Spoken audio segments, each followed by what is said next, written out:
కడపలో సంచలనం రేపిన పెద్ద దస్తగిరి హత్య కేసులో కీలక పరిణామం చోటు చేసుకుంది.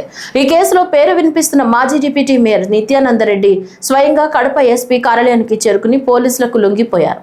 తనకు ఈ హత్య కేసుతో ఎలాంటి సంబంధం లేదని ఆయన తరపు న్యాయవాది నాగిరెడ్డి స్పష్టం చేస్తున్నారు. దస్తగిరితో ఎలాంటి లావాదేవీలు సంబంధాలు లేవని నిత్యానందరెడ్డి చెప్తున్నారని తెలిపారు. పోలీసుల విచారణకు సహకరించాలని సూచించడంతో తానే ఎస్పీ కార్యాలయానికి తీసుకొచ్చి అప్పగించినట్లు వెల్లడించారు. దస్తగిరి ఇంట్లో కొన్ని డాక్యుమెంట్లు దొరికాయని చెప్పడం మాత్రమే ఆధారంగా నిత్యానందరెడ్డిపై అనుమానాలు వ్యక్తం చేయడం సరికాదన్నారు. రాజకీయ నాయకుడిని ఎంతో మంది కలవటం సహజమని, విచారణ అనంతరం కోర్టులో అన్ని విషయాలు స్పష్టమవుతాయని నాగిరెడ్డి వ్యాఖ్యానించారు. నిత్యానందరెడ్డి ఈ రోజు నా దగ్గర పొద్దున వచ్చి నేను నేరం చేయలేదు, నాకు దస్తగిరి మర్డర్ కేసులో నాకు ఎలాంటి సంబంధం లేదు, నా దగ్గరికి వచ్చినాడు. నేనే పోలీసుల దగ్గర సరెండర్ అయితే నీకే బాగుంటుంది, ఇన్వెస్టిగేషన్ పాత్ర ఉందో లేదో తెలిసిపోతుంది కదా, నీకు అంత ధైర్యంగా నువ్వు సంబంధం లేదని చెప్తున్నావు.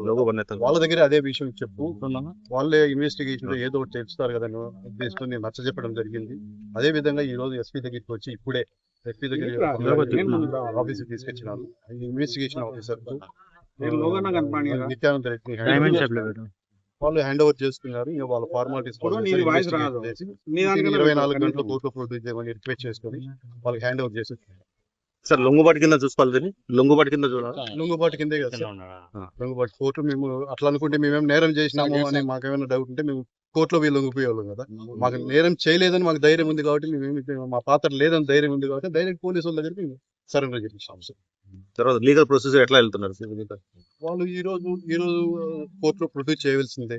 ఈ రోజు నైట్ ఏదో టైంలో కోర్టులో ప్రొడ్యూస్ చేయాలి. తర్వాత మేము బెయిల్ పెట్టుకుంటాం. ఒకవేళ నేరం ఏమైనా ఉంది అంటే, ఇతని పాత్ర ఏముందనే వాళ్ళు నమ్మింటే, వాళ్ళ దగ్గర మెటీరియల్ లేదంటే కోర్టులో ప్రొడ్యూస్ చేస్తారు. కోర్టులో మేము ఫైట్ చేస్తాము, మెటీరియల్ సరిపోతుందా లేదా, వేరే విధంగా ఉందని ఏదైనా మెటీరియల్ నుంచి మేము కోర్టులో ఫైట్ చేసి బెయిల్ వచ్చేట్టు ప్రయత్నం చేస్తాం. మరి ఇంతకాలం ఎందుకు దూరంగా ఉన్నారు లొంగుబాటు? ఆ విషయం నాకు తెలియదు సార్. ఎవరైనా కానీ పోలీసులు పేపర్లో కానీ ఆడైనా కానీ ముందావు ముద్దాయిగా ఉండాలి, ఎవరైనా సహజంగానే దూరంగా ఉండాలని చూస్తారు కానీ పోయి దగ్గరికి వెళ్ళిపోరు కదా సార్.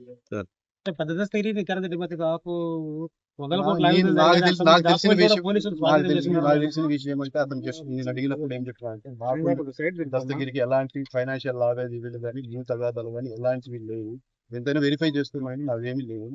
దస్తగిరి ఇంట్లో కావచ్చు కీలక డాక్యుమెంట్ స్వాధీనం చేస్తున్నారని సార్. దస్తగిరి ఇంట్లో ఆయన real estate broker sir. Real estate broker ఊర్లో అందరూ ప్రాపర్టీ ఎవరు అమ్మాలన్నా కొనాలన్నా డాక్యుమెంట్ వాళ్ళకి ఇస్తారు సార్. అవి వాళ్ళ దగ్గర అట్లే ఉంటాయి. అవన్నీ ఇన్ని ఉన్నాయి వాళ్ళ ఇంట్లో. ఆయన బినామీ అంటే అట్లే